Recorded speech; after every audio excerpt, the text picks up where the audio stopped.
You there? The black girl in the back with the cheap uniform. Come up here now. Chase Hendricks's voice sliced through the Orpheum Theater like a blade designed to cut precisely where it hurts most. 500 guests turned in their seats. 2 million viewers watching the live stream held their breath. The spotlight found her immediately. 11 years old, hands trembling, white discount store blouse still crisp with that morning's iron marks. "I'm sorry, sir. I didn't mean—" "Save it." He grabbed her shoulder, not gentle, dragged her into the spotlight's center. "Let's see if you can actually sing or if you're just taking up space." He snapped at his band. "Give her higher ground." The impossible note that made me $2 million. He leaned close, microphone off, but hers still on. Every word caught. "Fail quietly, kid." The audience held its breath. What she did next didn't just prove him wrong. It ended everything he'd built on lies. Comment where you're listening from. Subscribe to channel. 4 hours earlier, Zara Williams had stood in that same theater with her stomach tied in knots that wouldn't come undone. She lived in Compton with her mother and 2 younger brothers in a 2-bedroom apartment where the heater only worked in one room. Winter nights meant all 3 kids sleeping in the living room, huddled under every blanket they owned, while their mother worked the night shift at County General Hospital. Here's what nobody knew. Mini cliffhanger. Her mother was a nurse who'd dropped out of medical school when Zara's father died. Just disappeared one day when Zara was 3. Heart attack at 29, nobody saw it coming, left them with $17,000 in medical debt and no life insurance because they couldn't afford the premiums. Her mother had been 2 semesters from her MD. Now she made $30,000 a year, sleeping during the day in stolen 3-hour blocks, while Zara made mac and cheese for her brothers and helped them with homework. Money was always the question. Can we afford it? Not this month. Maybe next year. Maybe never.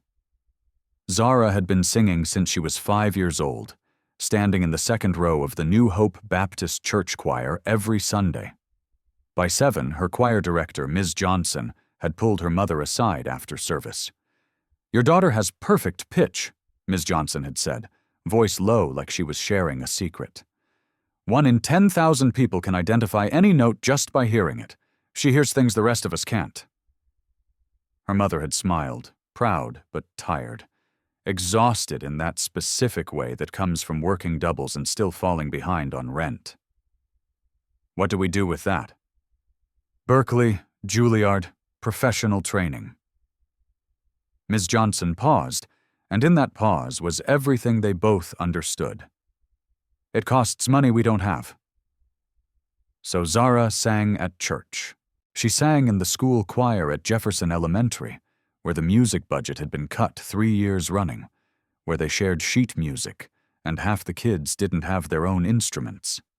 She sang in her room at night, quietly so she wouldn't wake her brothers, teaching herself runs from YouTube videos on her mother's old phone with the cracked screen.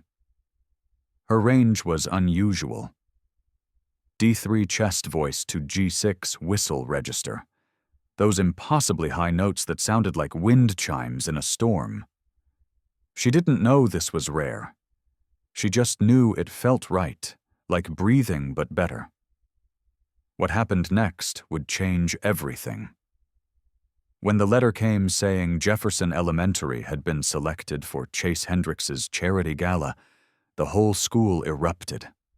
20 choir students would perform as background vocals, real stage, television cameras. Maybe, just maybe, a chance at something bigger. Zara's mother bought her a new white blouse from the discount store, tags still attached until that morning in case they needed to return it. $15 they couldn't spare, but her mother had insisted. "Baby, you deserve to look nice, just this once." Chase Hendricks was famous for these galas, one every year in a different city, raising money for underprivileged schools. That word always said with a certain tone, like it meant something more than just poor. He posed for photos with kids who looked like they needed saving. The press called him generous. His brand was built on being the voice of a generation. 4 platinum albums, 2 Grammys, endorsement deals with Pepsi and Nike that paid him more than most people made in a lifetime. And at the center of it all was that signature note, the whistle register C6 at the end of Higher Ground that no one else could hit. Except during soundcheck that afternoon, Zara had heard something that didn't make sense. The choir had been waiting backstage, instructed to stay quiet while Chase rehearsed. Zara had wandered near the wings, curious, wanting to see the stage where she'd be standing in just a few hours, and she'd heard him attempt the bridge of Higher Ground. He'd started strong. His voice was good, trained, polished, expensive sounding. The kind of voice you build with years of vocal coaching and studio time.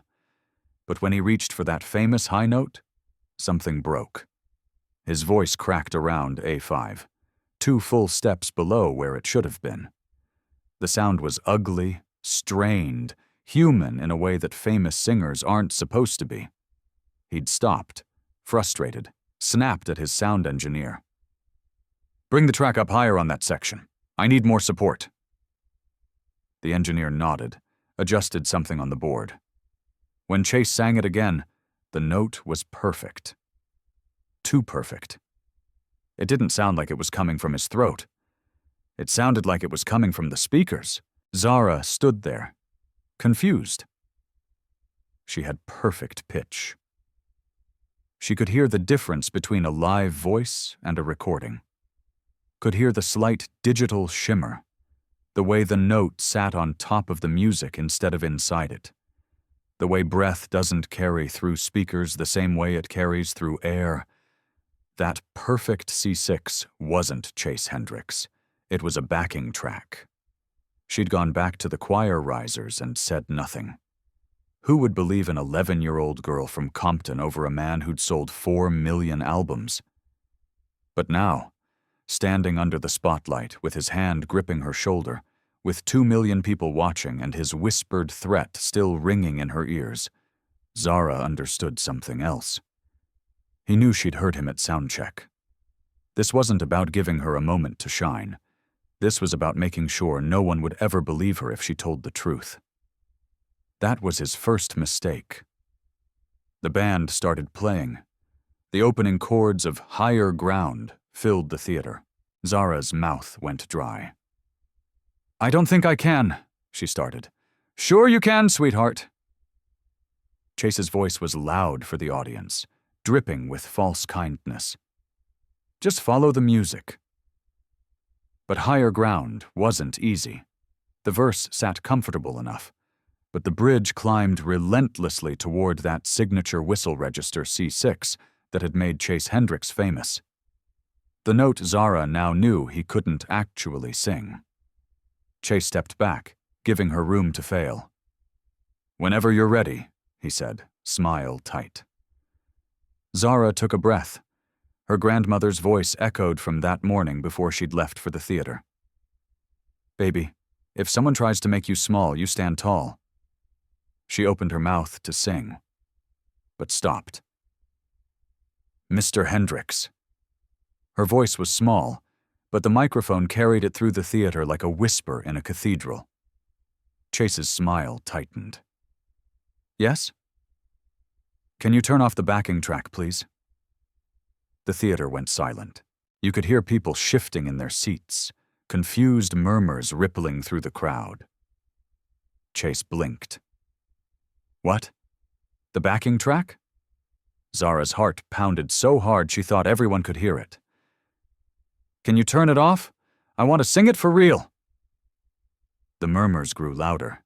Chase's smile froze on his face like ice forming over water. "The backing track is part of the arrangement, sweetheart." "But you sang it without the track at soundcheck," Zara said.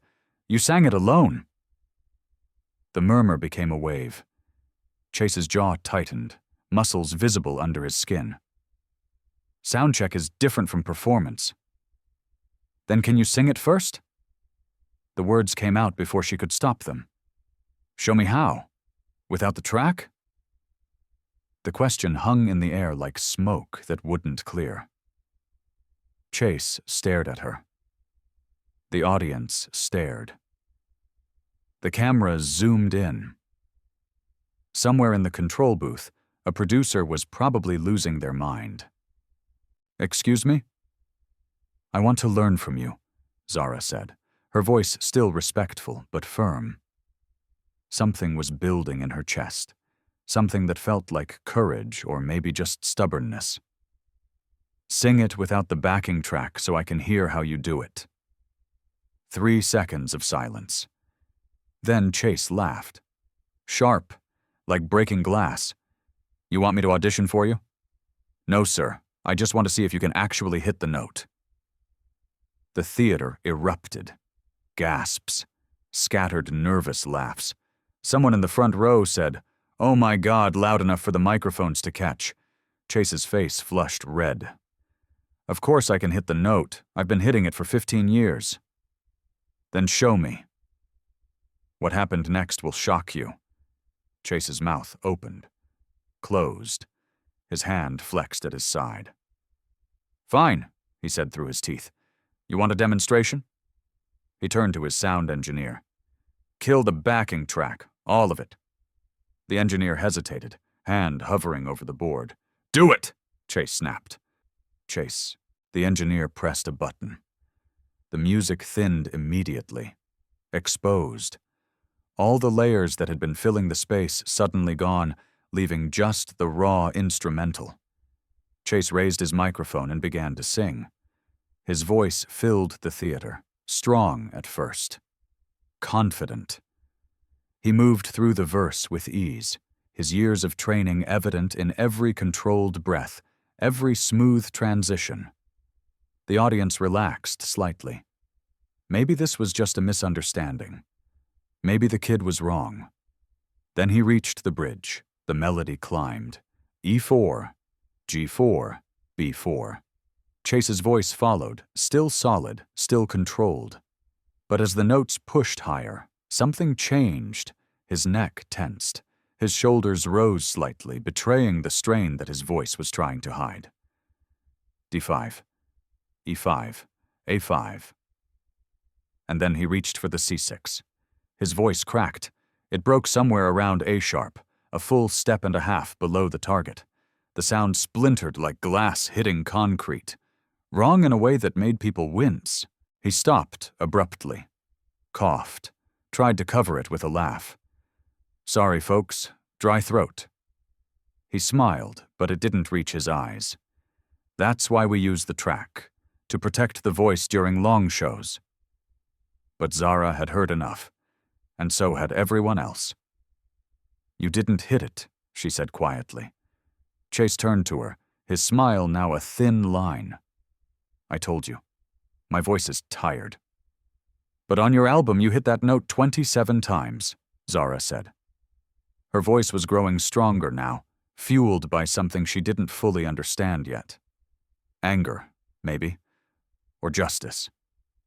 I counted. And in every live video online, you hit it perfectly every single time.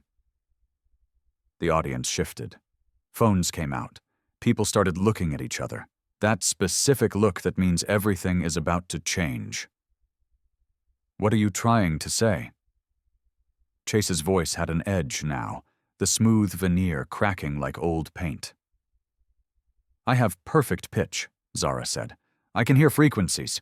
The note on your album, it's 1046.5 hertz. That's C6. But what you just sang was 932 hertz. That's A-sharp 5. Someone in the audience whispered, Is she right? Chase's face reddened. Listen, little girl. And the voice on the album, Zara continued, her words tumbling out now, unstoppable. It doesn't sound like you. It's a woman's voice. I looked up your album credits last night. It says Sophia Mitchell, additional vocals. The theater exploded in whispers. Chase stepped toward her, no longer smiling. You need to stop talking right now. Why? Zara asked, and for the first time since she'd been dragged onto that stage, she felt something other than fear. Because I'm telling the truth? Because you're 11 years old and you don't know what you're talking about. I know what I heard at sound check. I know what I'm hearing now.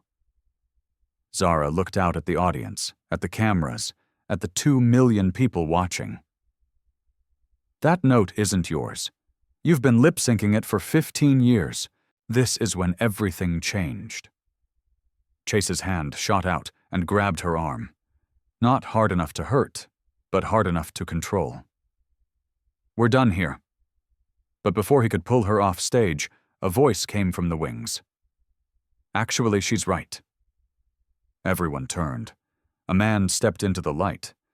Mid-30s, white, wearing all black with a headset around his neck. Chase's sound engineer. The one who'd been running the board all night. His face was pale but determined, like someone who'd made a decision they couldn't take back. I've been your engineer for 5 years, Chase. His voice carried across the silent theater. Every single show, I've played that backing track. You've never sung that note live.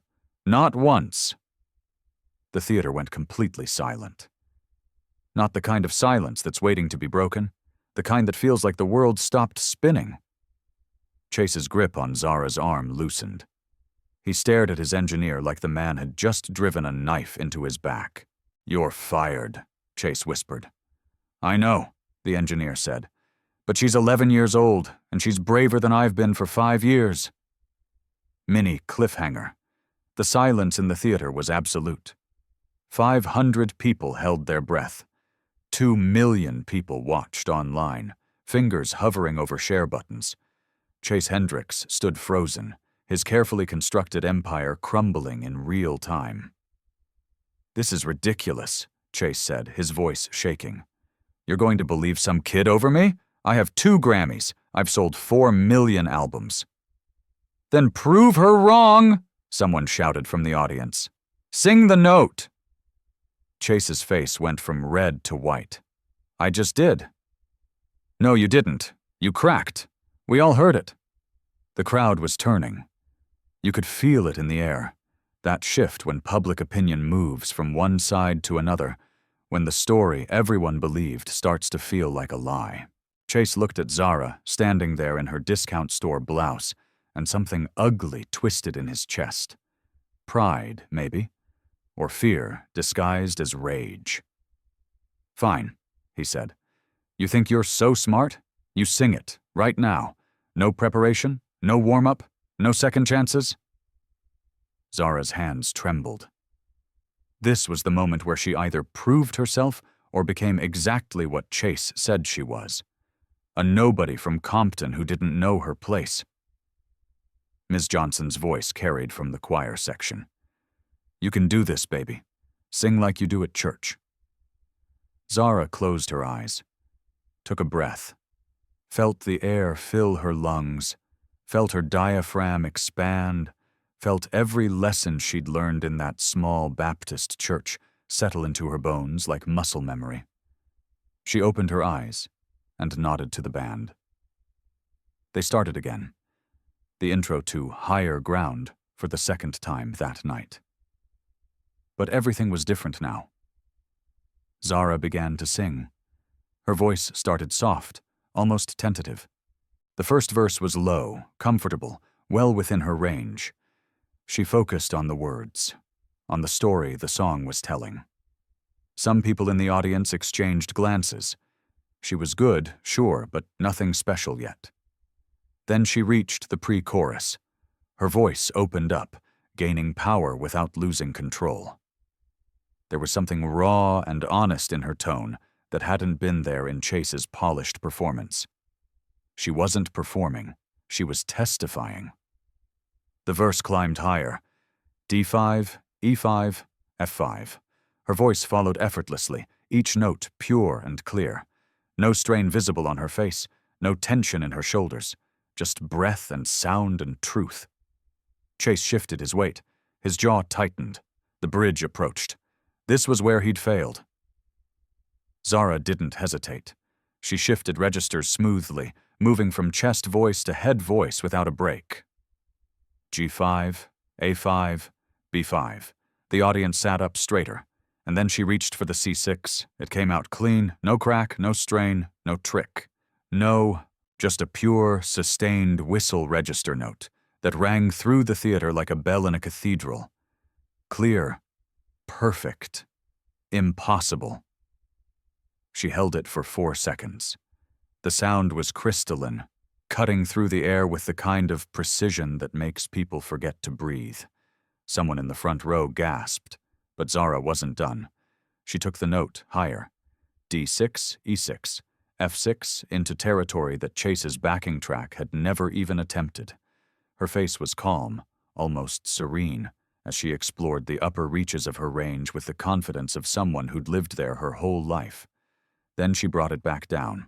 F6 to C6 to A5 to F5, each transition seamless, each note a small miracle that shouldn't exist, but did. She finished the bridge and moved into the final chorus, her voice now fully open, no longer hiding, no longer afraid. When she sang the last word and let it fade into silence, nobody moved. Then the theater erupted. 500 people on their feet, screaming, applauding, some with tears streaming down their faces. The Jefferson Elementary Choir was jumping, hugging each other. Ms. Johnson had both hands over her mouth. The online stream exploded. Within 30 seconds, 50,000 people had shared the video. Within a minute, Zara Williams was trending worldwide. Zara stood in the spotlight, breathing hard, not quite believing what had just happened. Chase Hendricks looked like he'd been struck by lightning. His face had gone gray. All the color drained out like someone had pulled a plug. Yolanda Carter, a legendary R&B singer sitting as a judge in the front row, stood up. She was crying. "That," Yolanda said, her voice thick with emotion, "is the best thing I've heard from an 11-year-old in my entire career." She looked at Zara. "Baby, you didn't just hit that note. You owned it." The applause grew louder. Marcus Webb, another judge, a black music producer who'd worked with Alicia Keys and Kendrick Lamar, was shaking his head in disbelief. "I need to say something." He stood up. "I've been in this industry for 30 years, and what we just witnessed was an 11-year-old child singing a note that the man who made it famous can't actually hit." The audience went quiet, the weight of his words settling over them like snow. Marcus turned to the crowd. "That album track? Higher Ground? I mixed it. I was there in the studio." He paused. "And Zara's right. That's not Chase's voice. That's Sophia Mitchell. She's a session singer in Atlanta. She was paid $2,000 and asked to sign an NDA. She never got proper credit." The truth they buried for 15 years. Chase tried to speak, but no sound came out. His mouth opened and closed like a fish drowning in air. "I stayed quiet because that's what you do in this industry," Marcus continued, his voice heavy. "You protect the star. You protect the money. But I'm done protecting lies, especially when an 11-year-old has more courage than I've had in 3 decades." The theater exploded again. Journalists typing furiously. Audience members shouting questions. Cameras abandoning their fixed positions, pushing forward for better shots. Chase finally found his voice. "This is insane. You're going to destroy my career over a backing track? Everyone uses them. Beyoncé uses tracks." "But they don't claim they're singing live," Yolanda shot back. "They don't sell tickets to live performances and then lip sync. That's fraud, Chase." I didn't," Chase sputtered, looking around for support. But his band members were looking away. His manager was on his phone, probably calling lawyers. His world was ending in real time, and there was nothing he could do to stop it. Chase turned to Zara, and for a moment she saw something in his eyes that made her step back. Rage, yes, but also fear, the kind that comes when someone realizes they've lost everything and there's no way back. You're going to regret this, he said quietly, just loud enough for her microphone to catch. You and your little school and your nobody teacher. I will make sure you never work in this industry. Do you understand me? Never. The threat hung in the air, caught by every camera, recorded for posterity. Ms. Johnson started to rise from her seat, but Zara spoke first. I'm 11 years old, she said, her voice steady. I don't work in the industry. I just sing because I love it. She paused. And you can't take that away from me. She looked at him. This man who'd tried to humiliate her, who'd threatened her, who'd built his entire career on a lie. But maybe someone should take it away from you. The theater went silent. Then someone started a slow clap. Then another. Within seconds, 500 people were applauding, not for Chase Hendricks, but for a child who'd refused to lie. Chase looked around at the cameras, at the ruins of everything he'd built. Then he walked off stage. The moment his foot hit the wings, the theater erupted again. People were on their phones. The live stream chat was moving too fast to read. Someone shouted, "Check Twitter, he's already trending." Not Martwuxer Zara Williams anymore. Chase Hendricks exposed. Chase Hendricks fraud. Chase Hendricks is over. Within 5 minutes, his Wikipedia page had been edited. Within 10, major music blogs were posting articles with headlines like, "Famous singer exposed by 11-year-old." Within 15, 3 of his sponsors had issued statements saying they were reviewing their relationship with him. Zara stood on that stage, surrounded by chaos she'd created simply by telling the truth, and felt something she'd never felt before. Not pride, exactly. Not triumph. Just the quiet certainty that she'd done the right thing. Even though she had no idea what would come next, what she didn't know was that the fight had only just begun.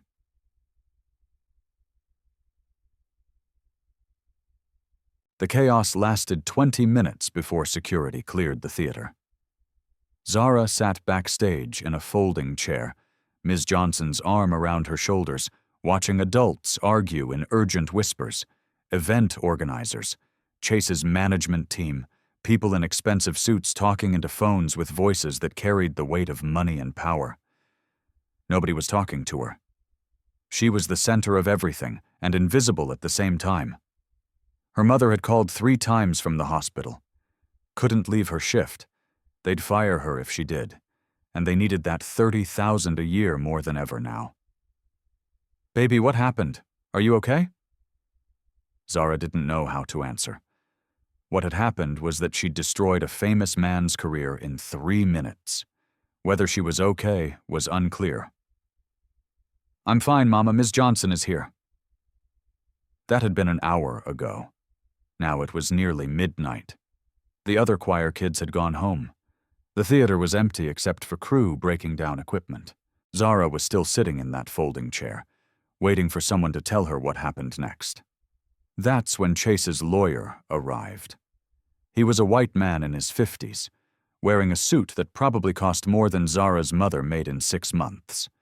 He carried a leather briefcase and had a smile that didn't reach his eyes. The kind of smile that rich people use when they're about to take something from you. "Miss Williams," he said, pulling up a chair. "I'm Robert Kraft. I represent Mr. Hendricks." Ms. Johnson's arm tightened around Zara's shoulders. "She's 11 years old. If you want to talk to her, her mother needs to be present." "Of course. I'm not here to interrogate anyone." Kraft's smile didn't waver. "I'm here to resolve this unfortunate misunderstanding." "There's no misunderstanding," Ms. Johnson said, her voice cold. "Your client can't sing the notes he's famous for. That's fraud." Kraft's smile didn't waver. "The music industry is complex, Ms. Johnson. Artists use vocal support, backing tracks, studio enhancement. It's standard practice. What happened tonight was a young girl making serious accusations without understanding the professional context." "I understand that he lied," Zara said quietly. Kraft turned to her. "No, sweetheart. You misunderstood. And unfortunately, that misunderstanding has caused Mr. Hendricks significant harm." He paused. "His sponsors are threatening to pull out. His tour dates are in jeopardy. We're talking about millions of dollars in damages." The word damages hung in the air like a threat. "Are you threatening to sue an 11-year-old? Ms. Johnson's voice was ice. "Not at all. We're hoping to avoid legal action entirely, which is why I'm here with a solution." He opened his briefcase, pulled out a document, slid it across to Ms. Johnson. "If Zara signs this, we can all move forward." Ms. Johnson took the paper. Her face grew darker with each line she read. "This says she made false accusations, that she apologizes, that she was seeking attention." "It's a mutual agreement," Kraft said smoothly. "In exchange, Mr. Hendricks will not pursue legal action, and as a gesture of goodwill, he'll personally fund a music scholarship for Zara. $50,000. Full ride to any program she wants." Zara's breath caught. $50,000. That was Berkeley. That was Juilliard. That was everything she'd dreamed of but never thought she could have. "And if she doesn't sign?" Ms. Johnson asked. Kraft's smile faded. "Then Mr. Hendricks will pursue defamation charges against Zara, against Jefferson Elementary, against you, Ms. Johnson, for failing to supervise a minor in your care." He paused, letting that sink in. "The school district has been notified that Mr. Hendricks's donation, $500,000 for your music program, is now in jeopardy." Ms. Johnson's hand trembled on Zara's shoulder. "So, let me be clear," Kraft continued. "Sign this, accept the scholarship, everyone moves on, or refuse, and watch your school lose funding while your family drowns in legal fees they can't afford." He looked at Zara. "What happens next is up to you, young lady." Zara stared at the document, at the words that would call her a liar, at the signature line that would erase everything that had just happened. She thought about her mother working double shifts at County General, about her brothers who needed shoes, about the kids at Jefferson Elementary who'd lose music classes because of her. She thought about the truth. "No," she said. Kraft blinked. "Excuse me? I'm not signing that. I didn't lie. He did. And I'm not going to say I lied just because he's rich and I'm not. Young lady, I don't think you understand the consequences. I understand you're trying to scare me." Zara stood up. Even at less than 5 feet tall, even with shaking hands, she looked him in the eye. "Sue me if you want, but I'm not signing that paper." Kraft's face hardened. "Then we'll see you in court." He gathered his briefcase. At the door, he turned back. "By tomorrow morning, there will be stories about you, about your family, private things, painful things." He paused. "And when it gets bad, and it will, remember you chose this." Then he was gone. Ms. Johnson pulled Zara close. "Baby, are you sure? That scholarship?" "I don't want his money," Zara whispered. But as they walked out into the cold Los Angeles night, Zara couldn't stop shaking. She'd just refused $50,000 and threatened her school's funding. She'd made an enemy of one of the most powerful men in music, and she had no idea if telling the truth had been worth what it was about to cost. That was her second mistake. Zara woke up to her phone buzzing like angry bees. 6 a.m, 3 hours of sleep. Her mother sat at their tiny kitchen table, laptop open, face pale in the blue light. "Mama? Baby, don't go online today. Don't look at—" But Zara had already picked up her phone. The screen was full of notifications. Thousands of them. She opened Twitter. The first thing she saw was a photo of their apartment building, the peeling paint visible, the broken security gate, trash bins overflowing in the alley. The caption, "This is where Zara Williams lives. While she accuses Chase Hendricks of fraud, she's clearly desperate for a way out of poverty." Her hands went numb. The next post was her mother's work schedule, somehow obtained, posted for the world to see. Her mother barely makes $30,000 a year. Of course the daughter is looking for a payday. Then photos from school yearbooks. Someone had circled the free lunch stamp on her cafeteria tray. Government assistance her whole life. This was never about the truth. It's about money. The comments were brutal. Ungrateful kid. She should be thanking Chase for giving her a platform. This is what happens when you give these people opportunities. They bite the hand that feeds them. These people. Her phone buzzed with texts from unknown numbers, threats, slurs, words that made her feel small and afraid and alone. Ms. Johnson called. Don't come to school. The principal wants to meet. There are reporters outside. Reporters? Because of you. Ms. Johnson's voice was tight, not angry, scared. Zara felt like she was drowning. But then, at 7:15 a.m., something changed. A woman named Sophia Mitchell posted a video. She was in her 30s, black, sitting in a recording studio with gold records behind her on the wall. Professional, credible, real. My name is Sophia Mitchell. I'm a session singer, and I'm the voice Chase Hendricks has been selling as his own for 15 years. Zara's mother grabbed her hand. That little girl told the truth last night. I sang the whistle register notes on Higher Ground and 4 other songs on Chase's albums. I was paid $2,000 per song and asked to sign an NDA. Sophia held up a document. The camera zoomed in, contract details visible. This is my contract. This is proof. And I'm done staying silent while a child gets attacked for exposing what I was too afraid to expose myself. The video had been posted 8 minutes ago. Already 50,000 views.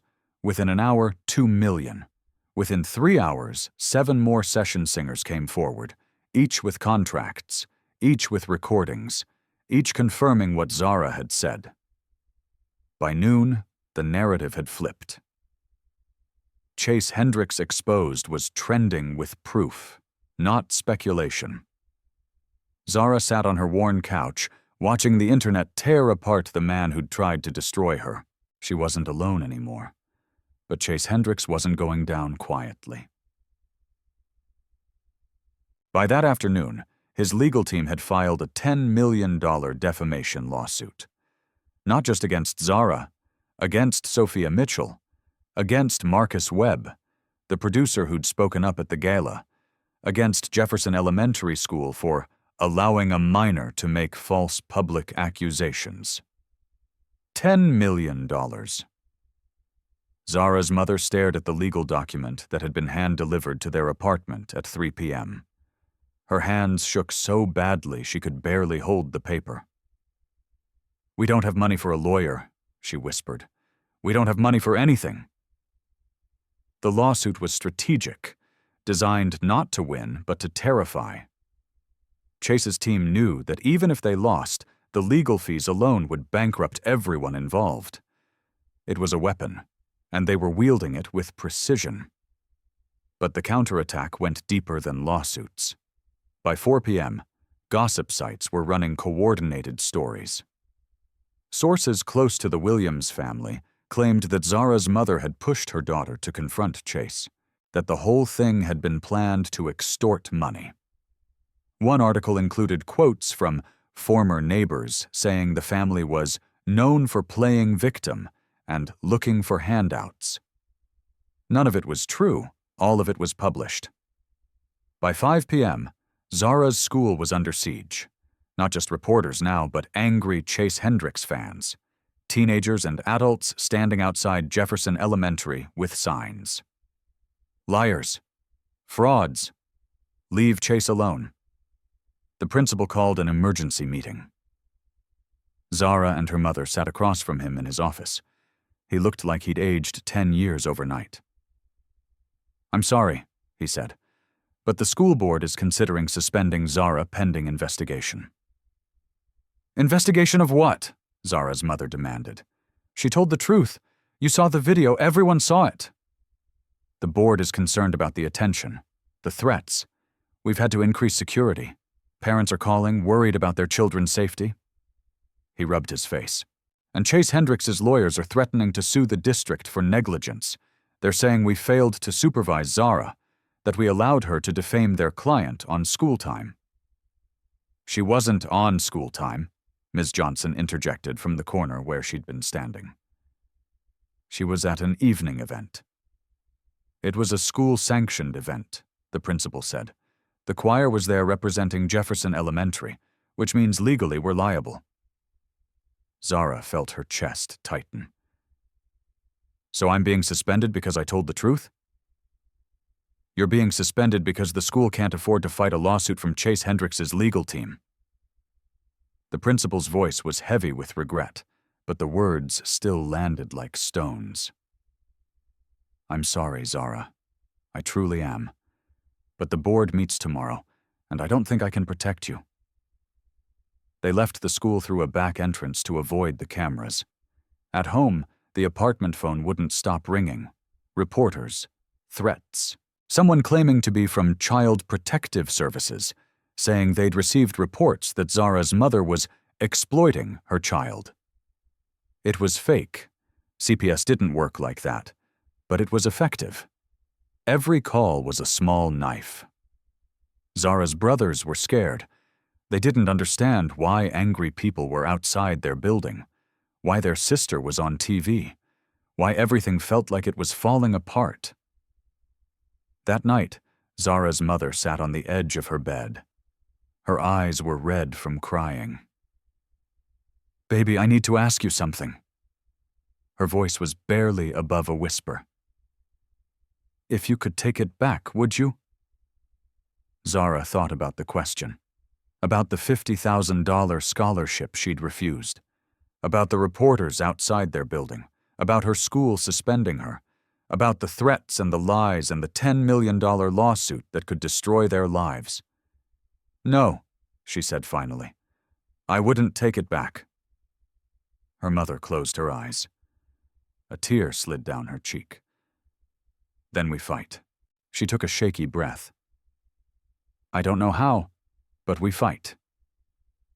But fighting seemed impossible when the enemy had unlimited money and unlimited reach.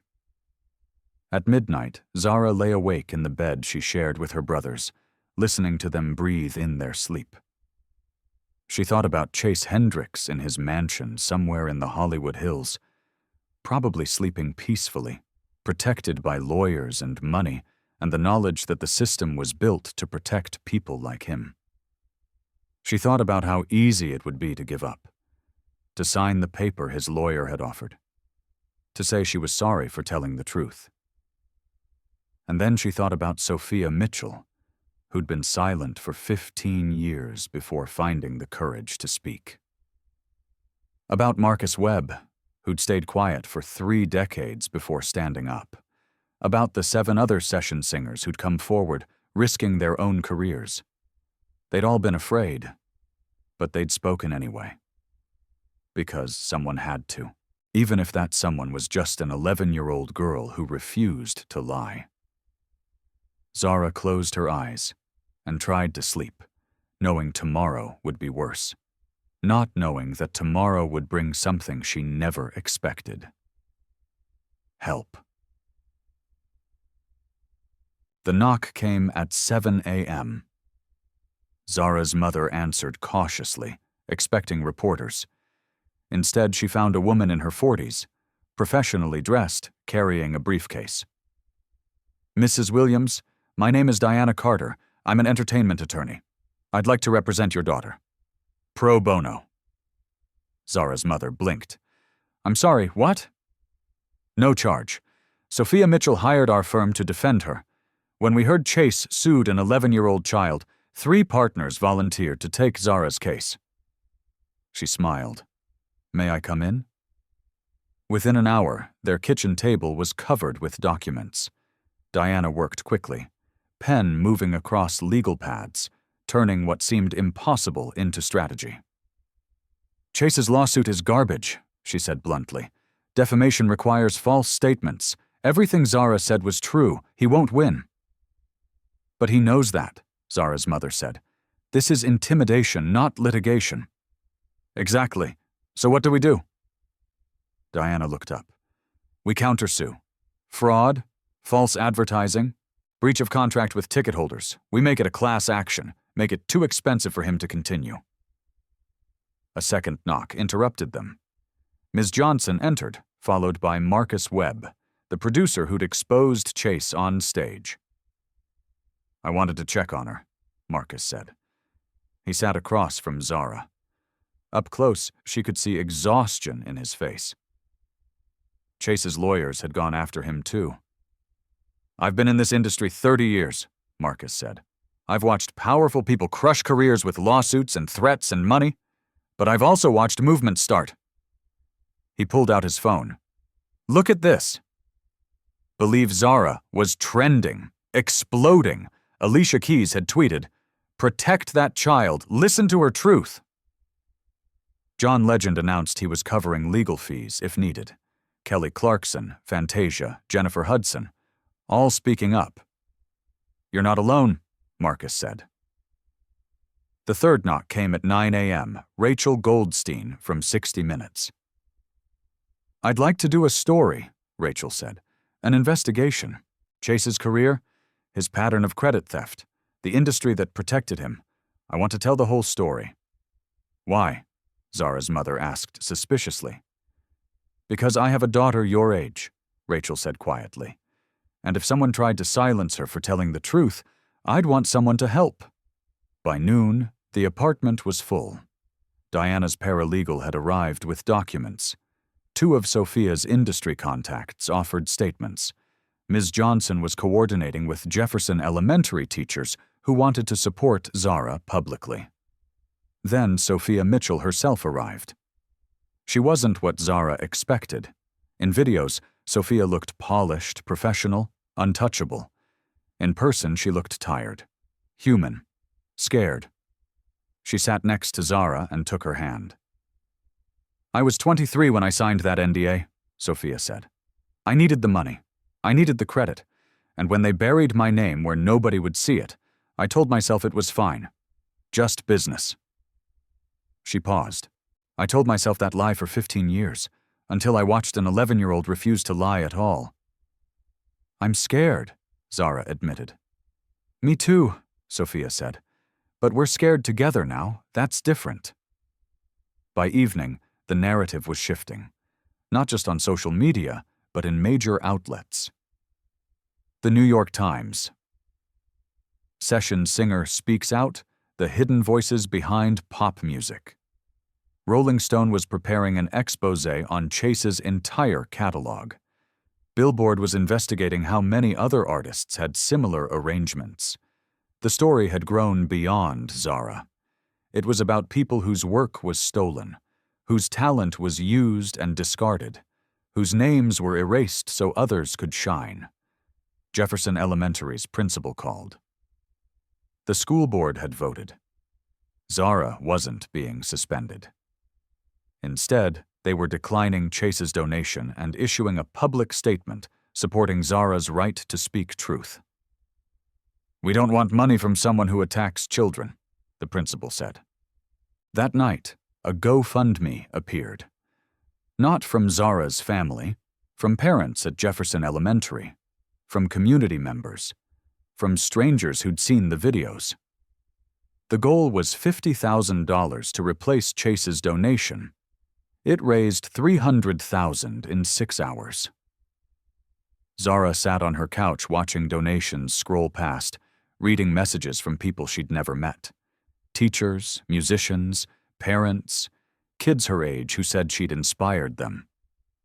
Her mother read from her phone, voice thick with emotion. I'm a session musician in Nashville. I've had my work stolen for 20 years. Watching Zara gave me courage to demand proper credit. Thank you, brave girl. Marcus had been right. This was bigger than one lawsuit, one career, one scared child. This was a movement. And Zara Williams, 11 years old, 4'7", was at its center. Not because she'd wanted attention or money or fame, but because she'd done the simplest, hardest thing in the world. She'd refused to lie. The courtroom was smaller than Zara had imagined. Los Angeles Superior Court, Department 23. Wood-paneled walls and fluorescent lights that hummed. 30 people filled the gallery. Reporters mostly, and supporters who'd lined up at dawn. Chase Hendricks sat at the plaintiff's table with 5 lawyers in expensive suits. He wore a navy blazer and an expression of wounded dignity. The victim, not the villain. Zara sat at the defense table between her mother and Diana Carter. Her legs dangled from the chair, not quite reaching the floor. She wore the same white blouse from the gala, the nicest thing she owned. This wasn't the full trial. This was a preliminary hearing on Chase's motion for an injunction to stop Zara, Sophia, and Marcus from making more defamatory statements. Judge Patricia Moreno entered. Latina woman, 60s, 20 years on the bench. She looked at Chase's team, then at Zara, and something flickered across her face. "Mr. Kraft," she said to Chase's attorney, "you're seeking an injunction against an 11-year-old child." "Your Honor, the defendant's age doesn't negate the harm caused by her false statements." "Were they false?" Judge Moreno interrupted. "That's what—" "The statements were made with malicious intent to destroy my client's reputation, and the statements were made in response to your client publicly humiliating her on stage."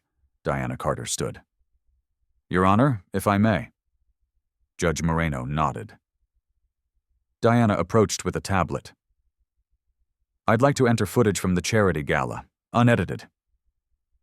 The courtroom watched Chase drag Zara onto stage, watched him whisper, "Don't embarrass yourself, kid," into a live microphone, watched him fail to hit the note. When it ended, silence. "Your Honor," Diana continued, "the plaintiff didn't summon this child because she lied. He summoned her because she told the truth, and it cost him money. That's not defamation. That's consequence." Judge Moreno turned to Kraft. "Do you have evidence that Miss Williams' statements were false?" "Your Honor, the music industry commonly uses vocal enhancement. That's standard." "That's not what I asked. Did she lie? Yes or no?" Kraft shifted. "The characterization of my client's use of standard industry practices as fraud is defamatory in—" "Yes or no, Counselor?" Silence stretched. "We believe the context was misleading," Kraft finally said. "So no." Judge Moreno made a note. "Ms. Carter, do you have evidence supporting Miss Williams's claims?" "Yes. I'd like to call Sophia Mitchell." Sophia took the stand. Was sworn in. Diana walked her through it, the contracts, the NDAs, the recordings proving her voice was on Chase's albums, the emails explicitly instructing her never to claim credit. "Miss Mitchell," Diana asked, "when you heard Zara Williams say Chase Hendricks couldn't sing those notes, what did you think?" "I thought, finally, someone said it out loud." "And was she correct?" "Yes. Completely." Diana sat. Kraft stood for cross-examination, but Judge Moreno held up her hand. "I've heard enough." She looked at Chase directly. "Mr. Hendricks, I'm going to ask you something. You're under oath, even not on the stand. Can you right now in this courtroom sing the note in question?" Chase's face went pale. "Your Honor, I don't see how that's relevant." "It's extremely relevant. You're asking this court to silence people who say you can't hit a note. Prove them wrong. Sing it." The courtroom held its breath. Chase looked at his lawyers, at the judge, at Zara. My voice isn't warmed up. I can't just perform on demand." "You performed on demand for 15 years, Judge Moreno said. "You sold tickets to live performances. Surely you can demonstrate it once." Chase's mouth opened, closed. No sound came out. "That's what I thought." Judge Moreno picked up her gavel. The motion for injunction is denied. Furthermore, I'm sanctioning the plaintiff for bringing a frivolous suit intended to silence truthful speech." She looked at Zara. "Miss Williams, you're free to continue telling your story. That's called the First Amendment. It protects truth, even when truth is inconvenient." The gavel came down. The gallery erupted. Reporters rushed for exits. Camera flashes went off. Chase Hendricks sat frozen. His lawyers were already packing briefcases. Zara felt her mother's arms around her, felt Ms. Johnson's hand on her shoulder, heard Sophia crying with relief. Outside the courtroom, Rachel Goldstein waited with her 60 Minutes crew. "Zara, how do you feel?" "I feel like I can breathe again."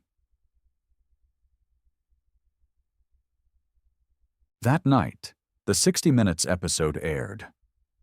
18 million people watched Rachel's investigation. They saw contracts with session singers. They saw frequency analysis proving the voice wasn't Chase's. They saw musicians who'd been silenced by NDAs for decades. They saw Chase, defensive and angry, claiming victim status, refusing to sing the note when Rachel asked. And they saw Zara, 11 years old, in her small apartment, explaining what perfect pitch was, how she'd known, why she'd spoken. "I wasn't trying to hurt him," she said to the camera. "I was just telling the truth. I didn't know the truth could be so dangerous." By the time the credits rolled, Chase's remaining sponsors had withdrawn. His label dropped him. Vegas residency canceled. The Grammy committee announced they were reviewing his awards. His career, built on stolen voices and protected lies, was over. Ended by a child who'd simply refused to stay quiet. Comment where you're listening from. Subscribe to channel. Sorens worden voortgezet bij het werken.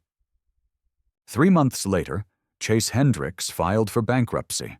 The class action lawsuit settled. 15,000 ticket holders received refunds totaling $23 million. His mansion went up for sale, his car collection, recording studio, music rights, all liquidated to pay debts. Both Grammy Awards were officially revoked. The Recording Academy cited fraudulent representation of vocal performance. First time in Grammy history, Chase attempted a comeback tour 6 months later. Unplugged and unfiltered. Promising everything live. Complete transparency. 8 dates in small venues. He sold 11% of tickets. The reviews were brutal. Hendrix's voice, exposed without studio magic, reveals an unremarkable tenor with limited range. The Emperor has no clothes. After the 3rd show, he canceled the rest. Last anyone heard, he was teaching music business ethics at an online for-profit college, making promotional videos nobody watched. But this story isn't about Chase's fall. It's about what rose. Zara Williams received 5 major label offers. Her mother declined them all. She's 11 years old. She needs to be a child first. Instead, Zara signed with an independent label owned by black musicians. The contract was unusual. No albums required until 16. Creative control guaranteed. Ownership of her masters. And 15% of all earnings went to a fund she created. Unbreakable Voices.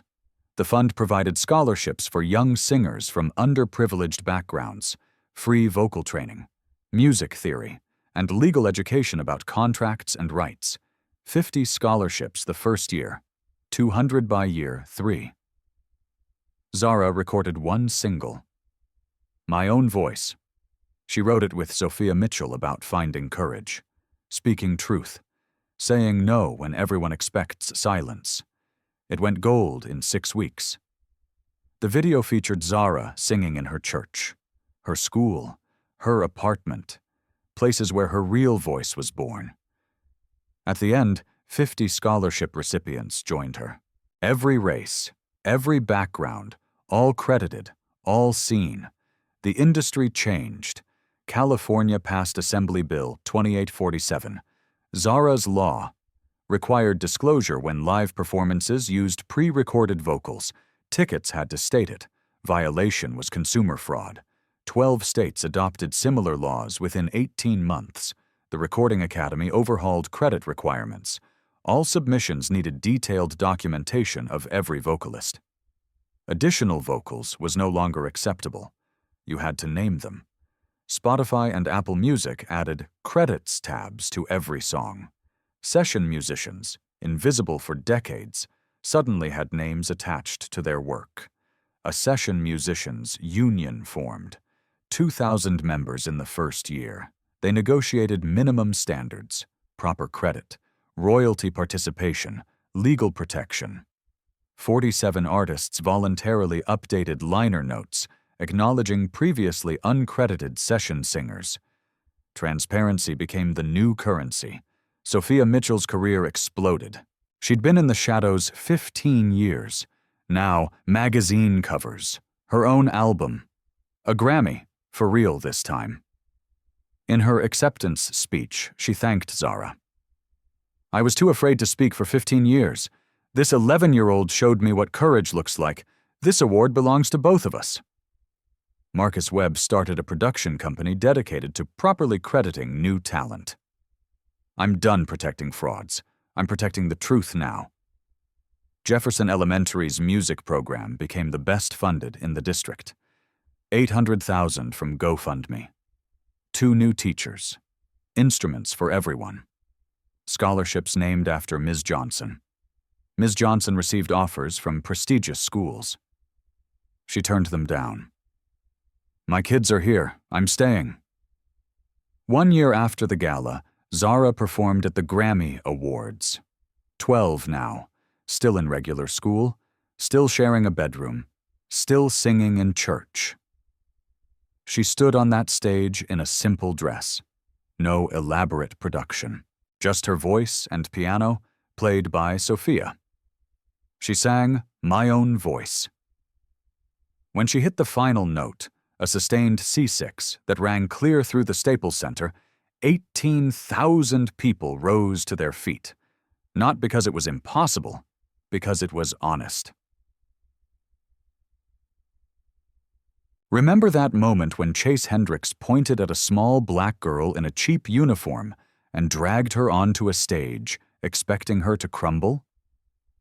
When he whispered, "Don't embarrass yourself," into a live microphone, thinking nobody would care? He thought he was teaching her about knowing her place. He didn't know she was about to teach the world about truth. 18 months later, Zara Williams is 13, still in that apartment in Compton, still shares a bedroom with her brothers, still takes the bus. But everything changed. Session singers who'd been invisible for decades now have their names in lights. Young artists have legal protection. Audiences demand transparency. And across the country, kids are singing unafraid because they watched an 11-year-old refuse to shrink. Zara didn't just hit a note Chase Hendricks couldn't reach. She hit a note the entire industry couldn't ignore. The note that says, "Your truth matters more than their comfort." The note that says, "Being small doesn't mean being silent." Chase thought he could destroy her with threats and lawsuits and money. He learned what every bully learns eventually. You can't silence someone who's decided their voice matters. Today, Chase teaches online classes nobody remembers. Awards revoked, mansions sold, legacy a cautionary tale. And Zara?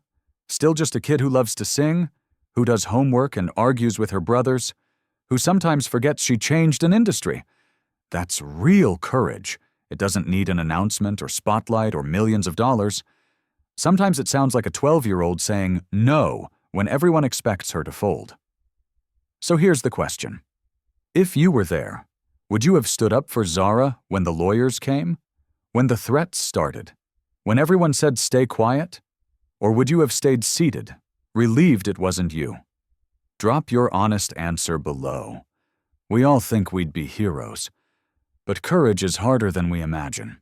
And if you've ever been told to stay small, to know your place, to accept the lie. Share your story. Zara's voice was just the beginning. Yours matters too. Go back to minute 14. Watch Chase's lawyer realize he's losing. Watch his face when the judge asks Chase to sing. There's a micro-expression. Pure panic. 0.8 seconds. Once you see it, you can't unsee it. If this story reminded you why truth matters, share it. If it made you think about your own voice, subscribe. The world doesn't need more people who stay silent to stay safe. It needs more Zaras. Maybe that's you. Share this story, not the sanitized version, the real version. Because when you silence one voice for speaking truth, you teach 1,000 others to stay quiet. But when you protect one voice for speaking truth, you teach 1,000 others to speak. Subscribe to Channel. Your truth is your power. Stay just. Stay loud. Stay free.